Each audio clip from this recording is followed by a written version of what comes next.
warahmatullahi wabarakatuh. Perkenalkan, nama saya Hawadira Haleda dengan NIM 151422142. Saya dari kelas 3F jurusan Pendidikan Guru Sekolah Dasar, Fakultas Ilmu Pendidikan Universitas Negeri Gorontalo. Pada video kali ini saya akan membahas materi tentang bahan pembelajaran cetak dan bentuk-bentuk bahan pembelajaran cetak. Yang pertama, pengertian bahan pembelajaran cetak. Bahan pembelajaran cetak adalah bahan pembelajaran yang memuat materi atau isi pelajaran untuk mencapai tujuan pembelajaran yang dituangkan dengan menggunakan teknologi cetak. Bahan pembelajaran cetak dapat berbagai macam bentuk seperti buku, teks, modul, handout, lembar kerja siswa, brosur, livepad, poster, wall thread, peta, foto, guntingan koran, atau majalah, dan sebagainya. Bahan pembelajaran cetak harus memiliki kriteria seperti akurat, relevan, sistematis, mudah dipahami, menarik, kreatif, dan inovatif. Bahan pembelajaran cetak juga harus disesuaikan dengan karakteristik siswa, materi pelajaran, tujuan pembelajaran, dan strategi pembelajaran yang digunakan. Sedangkan pembelajaran cetak adalah proses pembelajaran yang menggunakan bahan-bahan yang dicetak sebagai sumber belajar utama atau pendukung. Pembelajaran cetak dapat dilakukan secara mandiri atau berkelompok, dengan atau tanpa bantuan guru. Pembelajaran cetak dapat membantu siswa mengembangkan keterampilan membaca, menulis, berpikir kritis, dan belajar sepanjang hayat. Yang kedua, ada kekurangan dan kelebihan bahan pembelajaran cetak.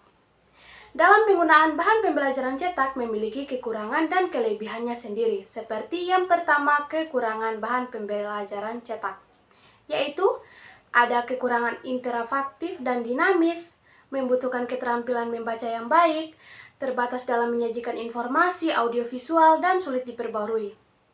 Yang kedua, ada kelebihan pembelajaran cetak, yaitu mudah dibawa dan dibaca, murah dan tahan lama, dapat menstimulasi minat baca siswa, dan dapat meningkatkan kemandirian belajar siswa. Yang ketiga, bentuk-bentuk bahan pembelajaran cetak.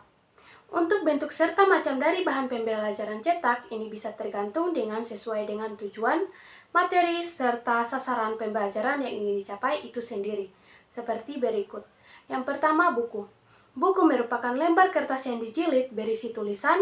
Pandangan ini menunjukkan bahwa buku sebenarnya adalah sajian ilmu pengetahuan atau buah pemikiran seseorang. Yang kedua, handout. Handout merupakan salah satu bahan ajar cetak yang masih digunakan sampai saat ini. Handout sendiri menurut Andi Prastowo 2015 merupakan bahan ajar yang sangat ringkas. Sumbernya berdasarkan pada literatur yang relevan dengan kompetensi dasar yang ingin disampaikan pada peserta didik. Yang ketiga, modul. Modul merupakan tulisan yang dicetak yang bertujuan untuk memberikan bimbingan terhadap peserta didik dan pendidik agar lebih mudah dalam memahami materi. Secara sederhana, modul memuat petunjuk awal dalam penggunaan modul, kompetensi yang ingin dicapai dari proses pembelajaran, daftar isi, materi, informasi, pendukung, latihan-latihan, dan evaluasi. Yang keempat, lembar kegiatan siswa, lembar kegiatan siswa atau LKS. Lembar kegiatan siswa atau LKS merupakan lembar tugas yang harus dikerjakan oleh peserta didik. LKS merupakan lanjutan dari materi yang disampaikan di dalam kelas. Umumnya LKS lebih sederhana yang menuntut peserta didik untuk terlibat lebih aktif. Pada masa sekarang ini LKS lebih identik dengan student workshop. Yang kelima, LeTF, Wall-Thread, dan gambar. LeTF merupakan kumpulan tulisan singkat yang memuat sebuah tulisan sederhana leaflet. Umumnya berupa informasi pendukung dalam sebuah materi pembelajaran.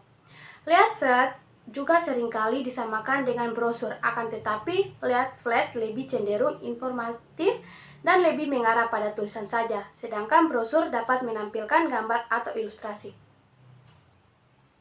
Itulah pemaparan materi dari saya. Sekian dan terima kasih. Wassalamualaikum warahmatullahi wabarakatuh.